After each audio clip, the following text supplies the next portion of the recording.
Big boss ಮನೆ ಒಳಗಡೆ ಧ್ರುವಂತ್ ಒಂದು ಪದ ಯೂಸ್ ಮಾಡ್ತಾರೆ, ಟ್ರೈ ಅನ್ನುವಂತಹ ಪದ.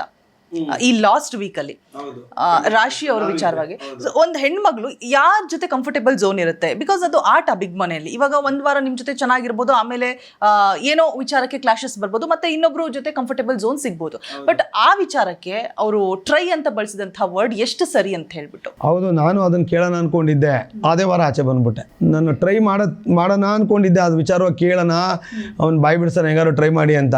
ಅಷ್ಟರಲ್ಲಿ ನಮ್ಮನ್ನು ಫ್ರೈ ಮಾಡಿ ಅಲ್ಲಿ ಕಳಿಸ್ಬಿಟ್ರು. ಗೊತ್ತಿಲ್ಲ ನನಗೆ, ಆಚೆ ಬಂದಾಗ ಕೇಳ್ತೀನಿ ಏನು ಮಗ ಅದು. ಓಕೆ, ಕೇಳ್ಬಿಟ್ಟು ಹೇಳಿ ಸರ್. ನಿಮಗೆ ಹೇಳ್ತಾನಲ್ಲ ಬಂದು. ಓಕೆ, ಇನ್ನು ಧ್ರುವಂತ್ ಅವ್ರ ಜೊತೆ ಯಾರು ಕ್ಲೋಸ್ ಆಗ್ತಾರೆ? ನೀವು ಸ್ಟಾರ್ಟಿಂಗ್ ಅಲ್ಲಿ ನೀವು ಅಷ್ಟೊಂದೇನು ಕ್ಲೋಸ್ ಇರೋದಿಲ್ಲ ಧ್ರುವಂತ್ ಅವ್ರ ಜೊತೆ, ದುಶ್ಮನಿ ಇತ್ತು. ಸೊ ಇತ್ತೀಚಿನ ದಿನಗಳಲ್ಲಿ ಓಕೆ ಫೈನ್ ಅನ್ನೋ ತರ ಕ್ಲೋಸ್ ಆಗಿದ್ರಿ.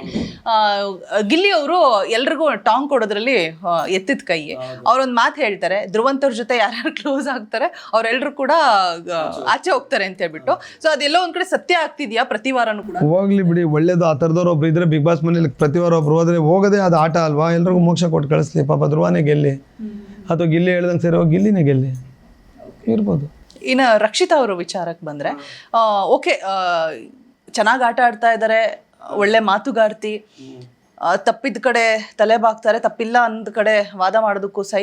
ಬಟ್ ಎಲ್ಲೋ ಒಂದು ಕಡೆ ಗಿಲ್ಲಿ ಅವರಿಂದ ಇನ್ಫ್ಲೂಯೆನ್ಸ್ ಆಗ್ತಾ ಇದ್ದಾರಾ ರಕ್ಷಿತಾ ಅವರು? ಗಿಲ್ಲಿ ಹೇಳಿದ್ದನ್ನ ಕೇಳಿ ಅಂದ್ರೆ ಆಟ ಆಡ್ಕೊಂಡು ಹೋಗ್ತಾ ಇದ್ದಾರಾ ಅಂತ ಹೇಳ್ಬಿಟ್ಟು ಇಂಡಿವಿಜುವಲ್ ಆಗಿ ಆಟ ಆಡ್ತಿಲ್ಲ. ರಕ್ಷಿತಾ ಸೋತ್ ಬಂದ್ರೆ ನೀವು ರಕ್ಷಿತನ ಹತ್ರನೇ ಕೇಳಬೇಕು, ಗಿಲ್ಲಿಯ ಶೇಡಲ್ಲಿ ಇದ್ದಿದ್ದಕ್ಕೆ ನೀವು ಆಚೆ ಬಂದ್ರ ಅಂತ. ಅವಾಗ ಅವಳು ಹೇಳ್ತಾಳೆ ಅನ್ಸುತ್ತೆ, ನನಗೆ ಗೊತ್ತಿಲ್ಲ. ನೀವು ಅಲ್ಲಿ ನೋಡಿದ ಪ್ರಕಾರ ದೊಡ್ಡ ಮನೆ ಮೇಡಮ್, ಅದು ಚಿಕ್ಕ ರೂಮ್ ಅಲ್ಲ, ಅದು ಎಲ್ಲಿ ಇನ್ಫ್ಲೂಯೆನ್ಸ್ ಆಗ್ತಿರ್ತಾಳೋ ನಮ್ಗೆ ಗೊತ್ತಿಲ್ಲ ಅಷ್ಟು.